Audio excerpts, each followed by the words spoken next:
ሰላም ጤና ይስጥልኝ። ከሐረሪ ክልል ቴሌቪዥን የዕለቱን ዜናዎች ይዘን ቀርበናል። ከዜናዎቹ ጋር ምስጋናው ኃይሉ ነኝ። በቅድሚያም ክልላዊ ዜናዎችም የክልሉ መንግስት ያዘጋጀውን የመኖሪያ ቤት መስሪያ ምትክ ቦታን መረከባቸውን የልማት ተነሺዎች ገለጹ። በሐረሪ ክልል ሸንኮር ወረዳ ለሚከናወነው የወንዝ ዳርቻ ልማት ፕሮጀክት ለልማት ተነሺዎች የመኖሪያ ቤት መስሪያ ምትክ ቦታም ተሰጥቷቸዋል። ሄኖክ ግርማ ዝርዝር አለው። በሐረሪ ክልል ሸንኮር ወረዳ ቀበሌ 08 ከፖሊስ ሜዳ እስከ ፈላና በር ለሚከናወነው የወንዝ ዳርቻ ልማት ፕሮጀክት የመኖሪያ ቤት መስሪያ ምትክ ቦታ መረከባቸውን የአካባቢው የልማት ተነሺዎች ገለጹ። የልማት ተነሺዎቹ እንደገለጹት በአካባቢው የሚከናወነው የኮሪደር ልማት አካል የሆነ የወንዝ ዳርቻ ልማት ፕሮጀክት ለነዋሪዎችና ለትውልዱ ምቹ አካባቢን በመፍጠር ዘርፈ ብዙ ጠቀሜታን የሚሰጥ በመሆኑ የግልና የቀበሌ ይዞታቸውን በፈቃደኝነት እየለቀቅን እንገኛለን ብለዋል። አካባቢ መልማት አለበት። በተለይ የወንዝ ዳር ሀይቅ በክልላችን የተያዘው ፕሮግራም በጣም ጥሩ በመሆኑ ተቀብለነዋል። ከዛ በበለጠ ደግሞ ያለ የነበርንበት የቀበሌ ቤቶች ፈራሽ በመሆናቸው በምትኩ የክልሉ መንግስት 75 ካሬ የሆነ ቦታ በዛሬው ዕለት ለመረከብ በዝግጅት ላይ ነን።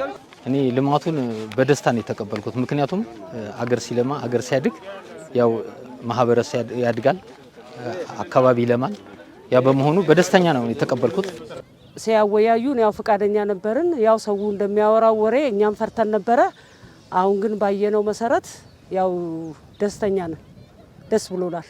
በወቅቱ ትደነጋገጣለ። ደስተኛ ነኝ። ግን ለሀገሪቷ ልማት ለተወልድ ጥዬ አልፋለሁ። እኔ ትልቅ ሰው ነኝ። እኔ ምንም ማለት አይደለም። አገሬ ከለማችልኝ ደስ ይለኛል።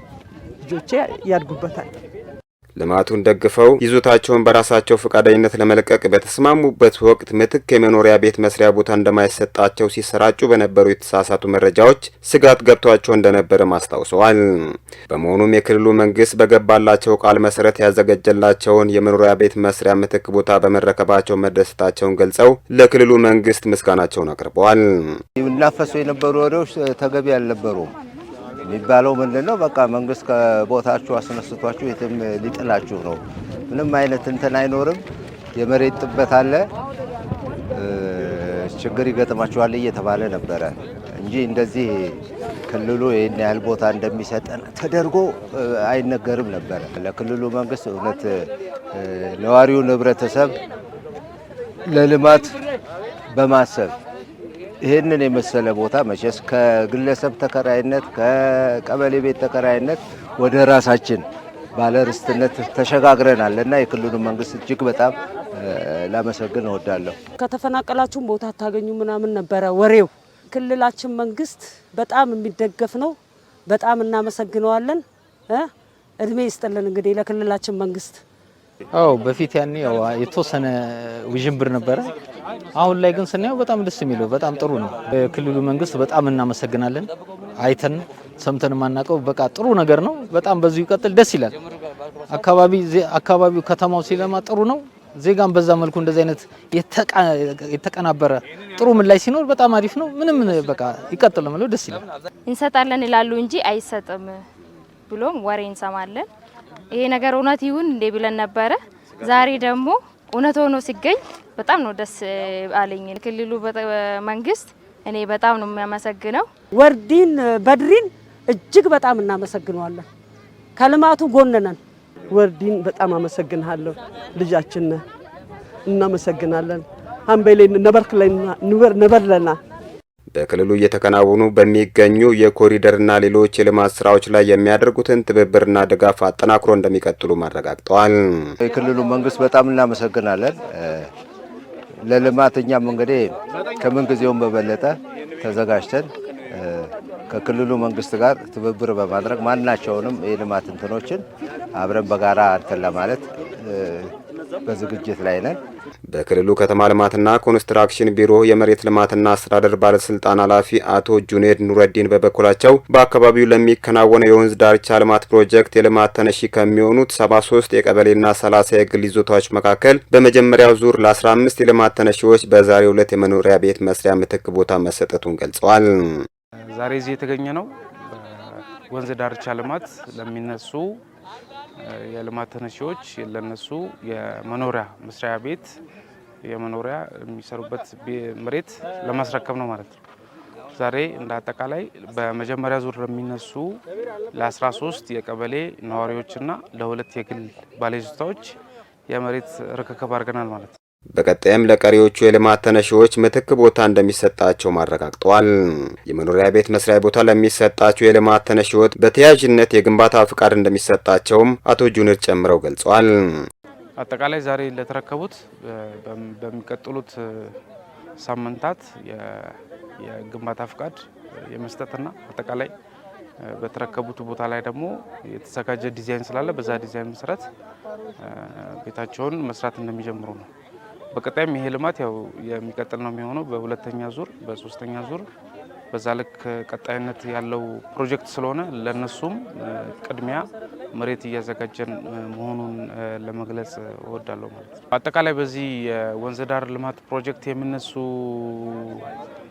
የ73 የቀበሌ ቤት ነዋሪዎችና 30 የግል ነዋሪዎች አጠቃላይ ልማቱ የሚነካቸው ነው የሚሆነው። ለነዚህ አጠቃላይ መጀመሪያ ቅድሚያ የመሬት ዝግጅት እያደረግን ያለ ነው። በክልሉ በ2018 ዓመተ ምህረት የመኖሪያ ቤት ችግርን ለማቃለልና ለልማት ተነሺዎች ከ14 ሄክታር በላይ የሚሆን የመሬት ዝግጅት መደረጉንም አመልክተዋል። አራተኛው ዙር የጀጎል ኮሪደር መልሶ ልማት ስራ ተጠናክሮ መቀጠሉን የክልሉ ባህልና ቅርስ ቱሪዝም ቢሮ ገልጿል። አራተኛው ዙር የዓለም አቀፍ የጀጎል ኮሪደር መልሶ ልማት ስራም ተጠናክሮ መቀጠሉን ነው በሐረሪ ክልል ባህልና ቅርስ ቱሪዝም ቢሮ የቅርስ ዳይሬክቶሬት ኢንጂነር አሚር ረመዳን ያስታወቁት። ዝርዝሩ በተከታይነት ይቀርባል። አራተኛው ዙር የጀጎል ኮሪደር መልሶ ልማት ስራ ተጠናክሮ መቀጠሉን የክልሉ ባህል ቅርስና ቱሪዝም ቢሮ ገለጸ። በክልሉ ባህል ቅርስና ቱሪዝም ቢሮ የቅርስ ዳይሬክተር ኢንጂነር አሚር ረመዳን የመልሶ ልማት ስራውን በ2 ወራት ጊዜ ውስጥ ለማጠናቀቅ እቅድ ተይዞ ወደ ስራ መገባቱን በማስታወስ ጥራትና ፍጥነትን መሰረት ባደረገ መልኩ የመልሶ ልማት ስራው እየተከናወነ እንደሚገኝ ገልጸዋል። የመልሶ ልማት ስራው ቅርሱ ታሪካዊ ይዘቱን ሳይለቅ በአካባቢው የሚገኙ ጸጋዎችና ዕውቀትን በመጠቀም እየተከናወነ እንደሚገኝም አክለዋል። የመልሶ ልማት ስራው ከአሁን ቀደም ተግባራዊ ከተደረጉ የኮሪደር ልማት ስራዎች የተገኙ ልምዶችን በመቀመር ስራዎችን በምሽት ጭምር እየተከናወነ እንደሚገኝ ጠቁመዋል። በመጨረሻውና አራተኛው ዙር የጀጎል ኮሪደር መልሶ ልማት ከ9 ኪሎ ሜትር በላይ የውስጥ ለውስጥ መንገዶች እድሳት እየተከናወነም ይገኛል። በአራተኛው ዙር የመልሶ ልማት ስራ ዓለም አቀፍ የጀጎል ቅርስ ሙሉ በሙሉ መልሶ ለማልማት ወደ ስራ መገባቱንም ዳይሬክተሩ ገልጸዋል። አራተኛው ዙር የጀጎል ኮሪደር መልሶ ልማት ከ9 ኪሎ ሜትር በላይ የውስጥ ለውስጥ መንገዶችን ለማልማት ርዕሰ መስተዳድር አቶ ኦርዲን በድሪ በተገኙበት እጣ በማውጣት ወደ ስራ መገባቱም ይታወሳል። ወጣቶችን በኪነ ጥበቡ ዘርፍ ለማብቃት በትኩረት እየተሰራ መሆኑን የክልሉ ባህል ቅርስና ቱሪዝም ቢሮ አስታውቋል።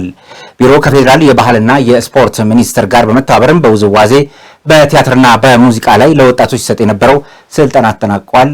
ትትነት ተስፋ ያዘጋጀችው ዘገባ ዝርዝሩ በተከታይነት ይቀርባል። የሐረሪ ክልል ባህል ቅርስና ቱሪዝም ቢሮ ከፌዴራል የባህልና የስፖርት ሚኒስቴር ጋር በመተባበር በውዝዋዜ በቲያትርና በሙዚቃ ክህሎቶች ላይ ለወጣት ማህበራት ሲሰጥ የነበረው የአቅም ግንባታ ስልጠና ተጠናቋል። በሐረሪ ክልል የባህል ቅርስና ቱሪዝም ቢሮ የባህል ዳይሬክተር አቶ እስክንድር አብዱራህማን እንደገለጹት ለ5 ቀናት ሲሰጥ የቆየው ስልጠና የክልሉን የኪነ ጥበብ ዘርፍ ለማነቃቃትና የወጣቶችን ተሰጥኦ ልምድ ለማሳደግ የሚያስችል ነው ብለዋል። ወጣቶች በስልጠናው ያገኙትን ግንዛቤ በማሳደግ የኪነ ጥበባት ልምድና ክህሎቶችን ማዳበር እንዳለባቸው ማስገንዝበዋል። ቢሮ የኪነ ጥበብ ዘርፍን ለማጎልበትና ተሰጥኦ ያላቸውን ወጣቶች ለመደገፍ እየሰራ እንደሚገኝም ዳይሬክተሩ ገልጸዋል። በተለያዩ የኪነ ጥበብ ዘርፎች ስልጠናውን ሲወስዱ የነበሩ ወጣቶች በበኩላቸው ከስልጠናው በቂ ግንዛቤ እንዳገኙ ገልጸው በቀጣይ ለክልሉ የኪነ ጥበብ ዘርፍ እድገት የሚጠበቅባቸውን ድርሻ ለማበርከት መዘጋጀታቸውንም አስታውቀዋል። በስልጠናው ማጠቃለያ ስነ ስርዓት ላይ የተለያዩ የኪነ ጥበብ ስራዎችም ቀርበዋል። ህገ መንግስቱም ዜጎች በራሳቸው ቋንቋ እንዲማሩ እድል የፈጠረላቸው መሆኑን የታሪክ መምህር ገለጹ። በሐረር መምህራን ትምህርት ስልጠና ኮሌጅ የታሪክ መምህር የሆኑት አበራ መንግስቱም የ1987ቱ የኢትዮጵያ ህገ መንግስት በ3 ዋና ሂደቶች ውስጥ አልፈዋል ሲሉ ገልጸዋል። ዘገባውን ያዘጋጀው መሐመድ አብደላ ነው። ዝርዝሩ በተከታይነት ይቀርባል። ህገ መንግስቱ ዜጎች በራሳቸው ቋንቋ እንዲማሩ እድል የፈጠረላቸው መሆኑን በሐረር መምህራን ትምህርትና ስልጠና ኮሌጅ የታሪክ መምህር አበራ መንግስቱ ገልጸዋል። በ1987 ዓ.ም የጸደቀው የኢትዮጵያ ህገ መንግስት በ3 ዋና ሂደቶች ውስጥ ማለፉንም መምህር አበራ ተናግረዋል። የመጀመሪያው ሂደት በህገ መንግስቱ ኮሚሽን የተጻፈው ረቂቅ ላይ ውይይት ማድረግና ማጽደቅ ነው ያሉት መምህሩ ያጸደቀውም 548 አባላት ያሉት የህገ መንግስቱ ጉባኤ ነበር ሲሉም ገልጸዋል። ውጥኔሱን ውጥናየቲ ውጥኔሱን ሀዮኒ አዳአዳ ቃሞ ህገ መንግስቱ የተቀረጸው ከተለያዩ ብሔሮች በተወጣጡ ዜጎች ሲሆን ህገ መንግስቱ ኮሚሽን የሚባል አካል ከተቋቋመ በኋላ ህገ መንግስቱን አርቅቀው ለውይይት አቀርበው በ1987 ዳር 29 ላይ ጸድቋል። አጽዳቂው አካል ህገ መንግስቱ እንዲጸድቅ የተቋቋመውን 548 አባላት ያሉት የህገ መንግስት ጉባኤ ነው። ኢሳቱ ረጋሲ ጀቹዳ እንደ ታሪክ መምህሩ ገለጻ ህገ መንግስቱን ከቀድሞው ህገ መንግስት የሚለየው የኢትዮጵያን ህዝብ ብዝሃነት የሚያከብር መሆኑ ነው። በተለይም ህገ መንግስቱ የቋንቋና የባህል እኩልነትን ለዜጎች በብዙ መልክ የሰጠ ነው ብለዋል። ለዚህም ዜጎች በራሳቸው ቋንቋ መማር መቻላቸው የህገ መንግስቱ ትልቅ ትሩፋት መሆኑንም መምህር አበራ ገልጸዋል። ብየኸኛ ከሰት ያራ አፋን ተኮ ቆፋ በርኖኒን ከነሙ ዛሬ በሀገራችን ትምህርት የሚሰጠው በአንድ ቋንቋ ብቻ ሳይሆን በዩኒቨርሲቲዎችም ቢሆን የተለያዩ ቋንቋዎች ይማራሉ። በተባበሩት መንግስታት ድርጅት የህፃናት የመጀመሪያ መብት በራሳቸው ቋንቋ የመማር መብት ነው። ይህ ፖለቲካ ሳይሆን ሳይንሳዊ ቲዎሪም ነው። በኢትዮጵያ ቀደም ሲል በአንድ ቋንቋ ብቻ ትምህርት የሚሰጥ ሲሆን ይህም ቋንቋ ለሚተረጉሙት ችግር ነበር። ቁጣ አካ ይሰራንገው ሁሉ ከማለ ባለፉት ስርዓቶች ዜጎች በትምህርት ላይ ዝቅተኛ ተሳትፎ እንዲኖራቸው ካደረጉ ምክንያቶች አንዱ በራሳቸው ቋንቋ የመማር እድል አለመኖሩ ነው ብለዋል። በተለይ በገጠር አካባቢዎች የሚኖሩ ዜጎችን ይበልጥ ተጎጂ እንዲሆኑ ያደረገ መሆኑንም ገልጸዋል። የተማሩት ሰዎችም ቢሆኑ በራሳቸው ቋንቋ ስላልተማሩት ትምህርቱን በሚገባ ሳይረዱ ሲታገሉ መቆየታቸውን ጠቅሰው ይህም የቋንቋና የባህል እድገት ላይ ጫና ያስከተለ ነበር ብለዋል። በርኖኒሞ ከነማቱራ ሀተኡሞ ሂርማናን ኡምበኒ በርኖት ረትቀቡ ባየገጣና ትምህርት ቢሰጥም የማህበረሰብ ተሳትፎ በጣም ዝቅተኛ ነው። የአሁኑ የፌዴራል ህገ መንግስት ጥቅሞች አንዱ ዜጎች በራሳቸው ቋንቋ የመማርና የመስራት እንዲሁም የማስተማር መብት ነው። ሚርጋ ሄሪኩም ፊዴና የቀድሞው ህገ መንግስት ለጥቂት ቋንቋዎች ብቻ እውቅና የሰጠ ነው ያሉት መምህሩ የአሁኑ ህገ መንግስት ለሁሉም ቋንቋዎች እኩል እውቅናን የሰጠ መሆኑን ጠቁመዋል። በአሁኑ ጊዜ በሀገራችን በተለይም በአንደኛ ደረጃ ትምህርት ቤቶች ብዙ ቋንቋዎች ለማስተማሪያነት እያገለገሉ እንደሚገኝም ገልጸዋል። ሚርጋ ሄሪኩም ፊዴራ አራ ሴሪ በከተኮቲን ቱመሙ ሴሪ በካ ይህ ህገ መንግስት ካጎናጸፈን መብቶች አንዱ ትምህርት በተለያዩ ቋንቋዎች ይሰጣል። በተለይም የመጀመሪያ ደረጃ ትምህርት በተለያዩ ቋንቋዎች ይሰጣል። እናም አንዳንድ ቋንቋዎች እስከ ዩኒቨርሲቲ ድረስም አድጓል። እናም የሳይንስ ቋንቋ ሆኗል። ይህ ሁሉ የዚህ ህገ መንግስት መጽደቅ ውጤት ነው። ሄሪኩን ካፌራ ከነራ አርገሜዳ ነገ የሀገር ተረካቢ የሆኑ ዜጎችን በአግባቡ በማነጽ ረገድ በመከናወን ላይ የሚገኙ ተግባራትን ማጎልበት እንደሚገባም ገልጸዋል። የሐረሪ ክልል የባህል ሉካን ቡድን 20ኛውን የኢትዮጵያ ብሔር ብሔረሰቦችና ህዝቦች ቀንን በዓልን ለመታደም በማዕከላዊ ኢትዮጵያ ክልል ሆሳና ከተማ ሲገባ ደማቅ አቀባበል ተደረገለት። በተጨማሪም በዓሉን ለማክበር ከተለያዩ ክልሎችና ከተማ አስተዳደሮች የተውጣጡ ሉካን ቡድኖች ሆሳና ከተማ ሲገቡ በከተማ አስተዳደሩ ደማቅ አቀባበል ተደርጎላቸዋል። የክልሉ የሀዲያን ዞንና የሆሳና ከተማ አስተዳደር ከፍተኛ አመራሮች፣ የሃይማኖት አባቶች፣ የሀገር ሽማግሌዎች፣ የአካባቢው ነዋሪዎች በስፍራው በመገኘት እንግዶቹን ተቀብለዋል።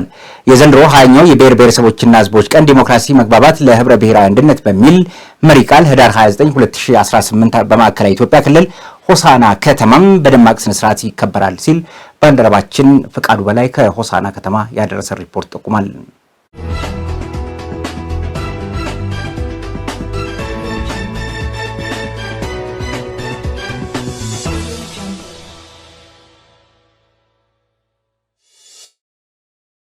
ወደ ሀገር አቀፍ ዘገባዎች አግረናል። በፓን አፍሪካኒዝም እንቅስቃሴ የሚታወቁት የአፍሪካ የቀድሞ መሪዎች ልጆች ታላቁ የኢትዮጵያ ህዳሴ ግድብን እየጎበኙ ነው። በሌላ ዜና ደግሞ የኢትዮጵያ ኤሌክትሪክ ኃይል ባለፉት 4 ወራት ለኬንያ፣ ጅቡቲና ታንዛኒያ በሽያጭ ካቀረበው ኤሌክትሪክ ኃይል 46.8 ሚሊዮን የአሜሪካን ዶላር ተገኝቷል ሲል ይፋ ማድረጉን በሀገር አቀፍ ጉዳዮቻችን ከያዝናቸው መካከል ናቸው። ሌሎቹን ጨምረን በተከታይነት ወደ እናንተ ይደርሳሉ። በፓን አፍሪካኒዝም እንቅስቃሴ የሚታወቁ የአፍሪካ የቀድሞ መሪዎች ልጆች ታላቋን ኢትዮጵያ ህዳሴ ግድብን እየጎበኙ ነው። በጉብኝቱ የፓትሪስ ሉሙምባ ልጅ የኔልሰን ማንዴላ የልጅ ልጅ፣ የኳሜ ንክሩማ ልጅ፣ የጁሊየስ ኔሬሬ ልጅ፣ የኬኔት ካውንዳ ልጅና ሌሎችም የአፍሪካ ህብረት መስራችና የፓን አፍሪካኒዝም ንቅናቄ ጀማሪ ተሳታፊ ቤተሰቦች ተሳትፏል። ጎብኚዎቹ ለአፍሪካ ሰላምና ልማት በፓን አፍሪካኒዝም እንቅስቃሴ የሚታወቁ ሲሆን በምልክታቸውም ኢትዮጵያ በራስ አቅም ይህን መስራቷ የፈጠረባቸውን መድነቅ አጋርተዋል። ታላቁ የኢትዮጵያ ህዳሴ ግድብን በአካል ተገኝተው ሲመለከቱ ከጠበቁት በላይ እንደሆነ ነው የተናገሩት። በአዲስ አበባ በተካሄደው የአፍሪካ ሜዲያ ሽልማት ላይ ለመታደም ወደ ኢትዮጵያ የመጡት ጎብኚዎቹ በትናንትናው ዕለትም በአዲስ አበባ የተለያዩ የልማት ስራዎችን መጎብኘታቸው ይታወሳል። በመዲናቸው በነበራቸው ቆይታም ኢትዮጵያ ለፓን አፍሪካኒዝም ንቅናቄ መስፋፋት የነበራትን ሚናም እና ያልተቋረጠ ተጋድሎ የሚያሳዩ ስራዎችን ተመልክተዋል።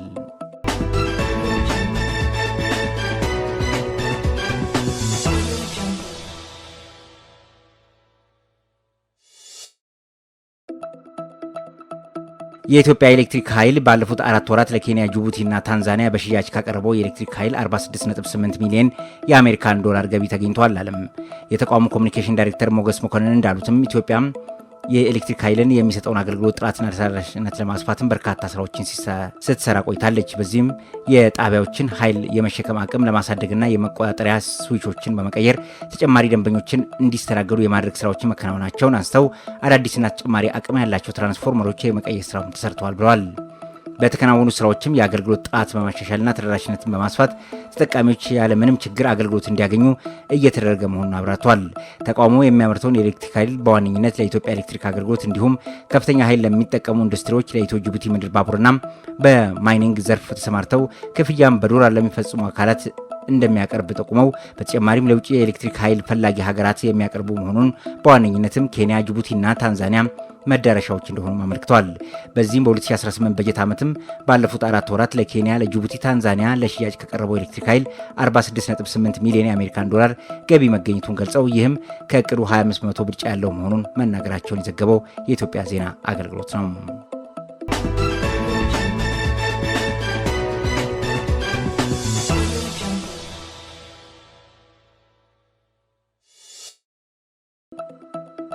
ትናንትና ከነገ ለማስተሳሰር ዛሬን ድልድይ በመገንባት የታሪክ አሻራን ማኖር አስፈላጊ ነው ሲሉ የታሪክ ተመራማሪው ዶክተር ታምራት ኃይሌ ተናገሩ።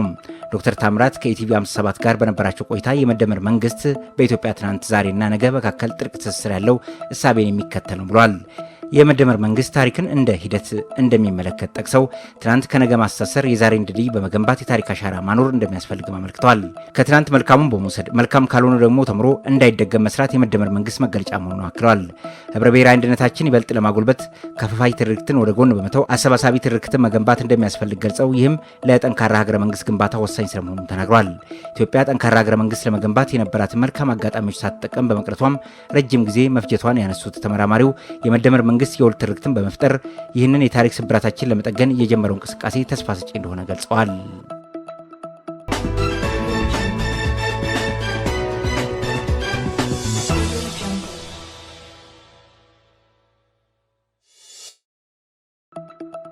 በህገ ወጥ የሰዎች ዝውውር እና የድንበር ቁጥጥር ላይ ትብብርን ለማጠናከር ያለመ ስምምነት ተካሄደ። የኢሚግሬሽን ዜግነት አገልግሎት ህገ ወጥ የሰዎች ዝውውር እና የድንበር ቁጥጥር ስራ ከአጋር አካላት ጋር በትብብር ለመስራት የሚያስችለውን ስምምነት አከናውኗል።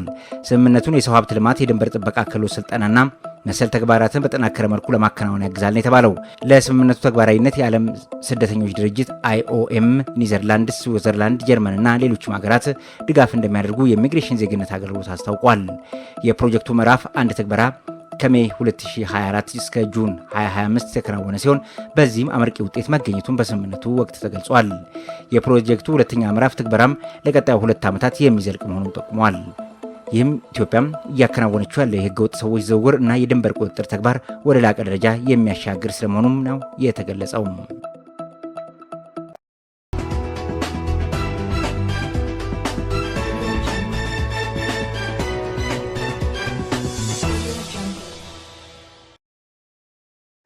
ከውጭ ወዳገኘናቸው ዘገባዎች ያግረናል።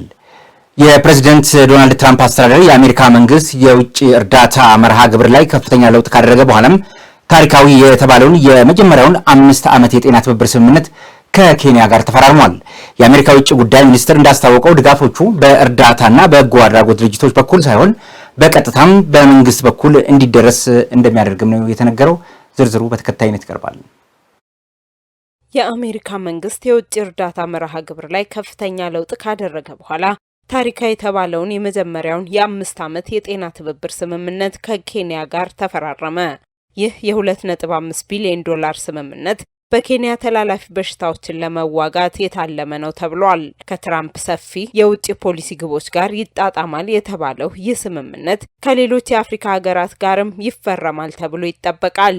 በሁለቱ መንግስታት መካከል የተደረሰው የስምምነት ግልጽነትና ተጠያቂነትን ለማጎልበት የታሰበ መሆኑን ቢነገርም ሚስጥራዊነት ያላቸውን የህሙማንን መረጃን ጨምሮ ወሳኝ የመረጃ ስብስቦችን አሜሪካ በቀላሉ ማግኘት እንድትችል ያደርጋታል የሚል ስጋት ፈጥሯል። የኬንያ የጤና ሚኒስቴር አደን ዱዋሌ መረጃዎች ተላልፈው ይሰጣሉ የሚለውን ስጋት ለማስወገድ ማንነትን የማይለዩ ጥቅል መረጃዎች ብቻ ይጋራሉ ብለዋል።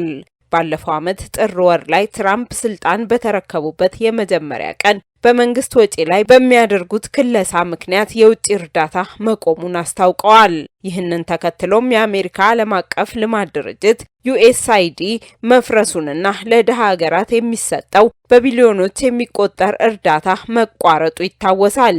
ይህ ውሳኔም በማደግ ላይ ባሉ ሀገራት ውስጥ የአንዳንድ መድኃኒቶች አቅርቦት በከፍተኛ ሁኔታ እንዲያሽቆለቁል ምክንያት ሆኗል። በዚህ ዓመት መጀመሪያ መስከረም ላይ የትራምፕ አስተዳደር አሜሪካ ፈርስት ግሎባል ሄልዝ ስትራቴጂ የተባለ የእርዳታ ብክነትን የሚቀንስና አሜሪካ ቅድሚያ የምትሰጣቸው ጉዳዮች ላይ ያተኮረ በድርድር ላይ የተመሰረተ የእርዳታ ስርዓት ይፋ ተደርጓል። አሁን ከኬንያ ጋር በተደረሰው ስምምነት መሰረት አሜሪካ 1.7 ቢሊዮን ዶላር ስታበረክት የኬንያ መንግስት 850 ሚሊዮን ዶላር በመሸፈን ቀስ በቀስ ደግሞ ተጨማሪ ኃላፊነቶችን እንዲወስድ ይደረጋል ተብሏል። ስምምነቱ የኤችአይቪ ኤድስ፣ የወባና የሳምባ በሽታ፣ የእናቶች ጤና እንክብካቤ፣ የፖሊዮ በሽታን ማስወገድ እንዲሁም ለተላላፊ በሽታዎች ወረርሽኝ ምላሽ ዝግጁነት መከላከልና ሕክምና ላይ ትኩረት ያደረገ ነው። ከኬንያው ፕሬዝዳንት ዊሊያም ሩቶ ጋር ስምምነቱን የተፈራረሙት የአሜሪካ ውጭ ጉዳይ ሚኒስቴር ማርኮ ሩቢዮ ስምምነቱን ታሪካዊ በማለት ኬንያን የረጅም ጊዜ የአሜሪካ አጋር በማለት ጠቅሰዋል። በተጨማሪም ኬንያ በሄይቲ ያሉ የወረበላ ቡድኖችን ለመዋጋት በተባበሩት መንግስታት ድርጅት የሚደገፈውን ተልዕኮ በመምራትና ተሳታፊዎችን በማዋጣት ረገድ ኬንያ ስላላት ሚና አመስግነዋል። ሩቢዮ 5 ወይም 10 ሀገራትን ማሳተፍ ብንችልና ኬንያ ካደረገችው ግማሹን ብቻ ብናከናውን የላቀ ስኬትን ማግኘት ይቻላል ብለዋል። የአሜሪካው የውጭ ጉዳይ ሚኒስቴር መንግስታቸው ድጋፎች በእርዳታና በጎ አድራጎት ድርጅቶች በኩል ሳይሆን በቀጥታ በመንግስታት በኩል እንዲደርስ እንደሚፈልግም አስረድተዋል። እንደ ኬንያ ያሉ የቅርብና ጠቃሚ ሀገሮች ለጤና አጠባበቅ የሚወጣው ገንዘብ እንዴት ጥቅም ላይ እንደሚውል ሚና ሳይኖራቸው በቢሊዮን የሚቆጠር ዶላር መንግስታዊ ላልሆኑ ድርጅቶች አንሰጥም ብለዋል። የኬንያ ፕሬዝዳንት ከአሜሪካ የሚገኘው ገንዘብ አገራቸው ቅድሚያ ለምትሰጣቸው ጉዳዮች ማለትም ለሆስፒታሎች ዘመናዊ መሳሪያዎችን ለመግዛትና የጤና ሰራተኞችን ቁጥር ለማሳደግ እንደሚውልም ተናግረዋል። የአሜሪካ ባለስልጣናት እንደሚሉት ከኬንያ በተጨማሪ ሌሎች በርካታ የአፍሪካ ሀገራት እየተጠናቀቀ ባለው የአውሮፓውያኑ ዓመት ውስጥ ተመሳሳይ ስምምነት ይፈራረማሉ ተብሎ ይጠበቃል። የቀድሞውን የጃፓን ጠቅላይ ሚኒስትር ሺንዞ አቤን የገደለው ግለሰብ የሟች ቤተሰብን ይቅርታ ጠየቀም። የቀድሞው የጃፓን ጠቅላይ ሚኒስትር ሺንዞ አቤን በመግደል ወንጀል የተከሰሰው ግለሰብ ለመጀመሪያ ጊዜ የቀድሞው መሪውን ቤተሰብ ይቅርታ ጠይቋል። ቀደም ሲል በግድያ ወንጀል ጥፋተኛ ነኝ ብሎ የተናገረው ያማጋሚ ለፍርድ ቤቱ በአቤ ሞት ለተጎዳችው የቀድሞ ቀዳማዊት እመቤት አኪ በጣም አዝኛለሁ ይቅርታም ብሏል። ያማጋሚ እንደ አውሮፓውያን አቆጣጠር ጁላይ 8 2022 በምዕራብ ናራ ከተማ በተደረገ የፖለቲካ ዘመቻ ዝግጅት ላይ አቤ ላይ በመተኮስ በቤት ውስጥ የተሰራ ሽጉጥን ተጠቅሟል የተባለው በዚያ ቀን የቀድሞ ጠቅላይ ሚኒስትር በሆስፒታል እየተረዱ ህይወታቸውም አልፏል። የአቤ ሞት በዓለም ዙሪያ ከፍተኛ ድንጋጤ የፈጠረ ነበረ። በህዝብ ዘንድ አቤ ኢኮኖሚክስ እየተባለ የሚጠራው የውጭ ፖሊሲያቸው የሚታወቃሉ። ቤተሰቡን ለ3 ዓመታት ተኩል ለስቃይ ዳርጌያለሁ፣ ለዚህ ጥፋቴ ምንም ምክንያት የለኝም ሲል ያማጋሚ ለፍርድ ቤቱ ተናግሯል ሲል የሀገር ውስጥ መገናኛ ብዙሃን ዘግበዋል። ያማጋሚ እናቱንና ሰፊውን ቤተሰብን አጥፍቷል ያለውን የአንድነት ቤተክርስቲያንን የቀድሞ ጠቅላይ ሚኒስትር ማገዛቸውን በመወንጀል ነበር አቤ ላይ ጥቃት የፈጸመው ተብሎ ለመርማሪዎቹም ስለመናገሩ መረጃዎች ይጠቁማሉ። ያማጋሚ የወንጀል ጉዳይ ደቡብ ኮሪያም በጅምላ ሰርግ እንዲፈጸም በማድረግ በሚታወቀው አንድነት ቤተክርስቲያን ላይ ምርመራ እንዲካሄድ ምክንያት ይሆናል እየተባለ ነው የሚገኘው። ከሐረሪ ክልል ቴሌቪዥን ለዕለቱ የነበረውን ዜናዎች የተካተላችሁ ይመስል ነበር። ዜናዎቹ ወደ እናንተ በማድረስ በኩል ምስጋናው ኃይሉ አብራችሁ ቆይታ አድርጌያለሁ። ከቀሪዎቹ ሐረሪ ቴሌቪዥን ፕሮግራሞች ጋር ሰናይ ጊዜን እየተመኘሁ ይሄንን በዚህ ያበቃሁ። ጤና ይስጥልኝ።